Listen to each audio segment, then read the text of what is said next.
Cold email follow-ups are one of the most underrated cold email hacks that could allow you to book 2 to 3 times more meetings on every single campaign. I mean, I get it. Writing up one cold email is already a lot of work. So why bother sending follow-ups if you didn't get a reply in the first place, right? But here's the thing. There are so many reasons why your prospects don't respond to your first email. They could be busy, the timing was off, or they just have not seen it. So, by not sending a follow-up email, you're deliberately making the choice to miss out on opportunities that were just waiting for you to be seized. Wait, do you mean I just had to follow up? Yeah, that's right. So on this video, I'll show you the ultimate cold email follow-up sequence that allowed me to close up to 5 times more meetings, just like I did on this campaign and this campaign. And if you're still wondering why you should listen, my name is Youssef and I've been closing 5 to 6 figure deals with cold emails for the past 12 years. From my first job as a top performing sales at Google and Amazon to founding and exiting a top ranked outbound agency called The Scalelab that has generated over 150 million for clients.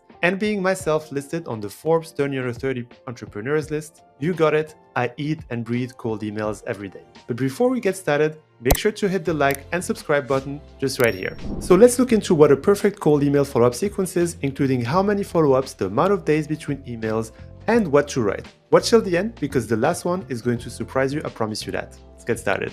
The past 12 years, I've sent thousands and thousands of cold emails, and I found one thing. It's that at every step of your campaign, you can generate a lead. It's just a matter of how you do it. So let's look into it. I suggest for a 5-step sequence to space it this way. So on the first day, of course, you send email 1. 3 days later, you will send email 2. 4 days later, you send email 3. 6 days later, email 4. And then 7 days later, email 5. I know you're already thinking, hey, I thought we'd be following up only once. But don't worry, the follow-ups are not as difficult as you imagine. They're actually quite nice to write. So I'm going to show you how it looks like in the calendar. If you send email 1 on first day, of course, 3 days later, that's on the Thursday, you send email 2. 4 days later, 1, 2, 3, 4, you have email 3. Then we said 6 days later, 1, 2, 3, 4, 5, 6. As you can see, these are business days, so it's not weekdays per se.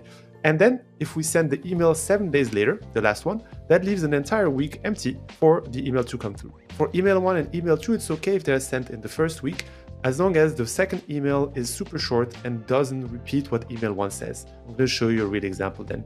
What I like about this follow-up structure is that for most of the emails, you're sending only 1 email per week, which is really not bothering your prospects. If you're sending 2 emails per day or even like 1 email every day, that would be way too much and everybody would want to take you off their inbox. So I'm not going to cover in detail what to write in your first email because I have other videos for you that can cover exactly this topic. Right now, we're going to look into all your follow-ups and how to write them. So for follow-up number 1, which is your second email, what I recommend is to never, ever say, hey, I'm just following up or hey, just circling back. When you write an email to somebody as a follow-up, they already know it's a follow-up. So you shouldn't say follow-up because you're also guilting them into following up and I haven't heard back from you. So don't do that, especially on the second email here. What I recommend to do is to always write a short email, maybe a 1 or 2 liner maximum, that follows up on the previous CTA with no questions asked. And I really mean it. Do not ask a question. You're just trying to deposit some value to your prospects. And I'll show you an example. I also recommend to, if you can, include a hyperlink. So maybe a demo, an article, something that's useful for your prospects, not something that they have to sign up to or pay or whichever, something that's free. And this will also allow you to generate clicks and actually measure if somebody is interested without them having to reply to your email. So here, let's look at an example. I like the format that says simple sentence, just 1 liner. Here's the content that allowed other ICP to generate results. So an example here would be, here's a step-by-step guide that has allowed other heads of sales in IT consulting companies to generate 3 50K deals in just 1 week. So here content is a step-by-step guide, but it could have been a video or anything else that has allowed other heads of sales in IT consulting companies, that's the ICP, to generate, so that's the result, 3 50K deals in just 1 week. Pretty interesting, and you just finished with, thought you might enjoy it too. You're depositing value, you're not even trying to take value from the person or ask a question. This is just, hey, little nudge, I got something useful for you. You can take a look at it and enjoy. Now for your email 3, which is your second follow-up, what I recommend you to do is to create a new subject line. The previous email was email 2, which is your first follow-up, was following up on the thread of the first email. But here for email 3, we're trying to create a new thread just so that it doesn't stack up and looks like it's annoying, like, hey, I have 3 3 or 4 emails to read,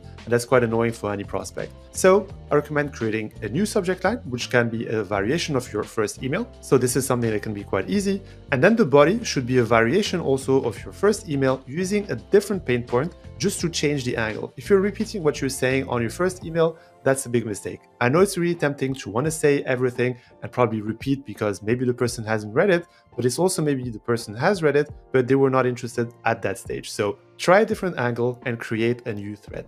And now email 4, which is your third follow-up. Very simple, just like we did on the first follow-up. So your second email, put another value deposit. Find another piece of content. It could even be something external to your business, something that you have found particularly helpful that can help also your prospect. Because if you do this without asking any questions, you're just bringing value. I always recommend saying what it is and what result has been generated from this. One-liner, 2 maximum, no questions asked, and that's it.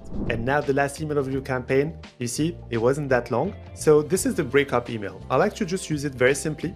Subject line is first name, so first name of your prospect, and your name. In this case, I showed first name X Yusuf, and the goal of this is really to ask about who's the right person in the company. If at this stage they haven't responded, probably they have not seen your email, but it's also likely that they're not the right fit for this, and they can actually guide you through. People will say, hey, I'm not in charge, but you should get in touch with this person, or sometimes even intro you in the email. So what I recommend to do is to have a template like this that says, hi, first name. I reached out over email last week and the week before, but haven't heard back from you yet. And it's fine at this stage because you have already sent your 5th email now.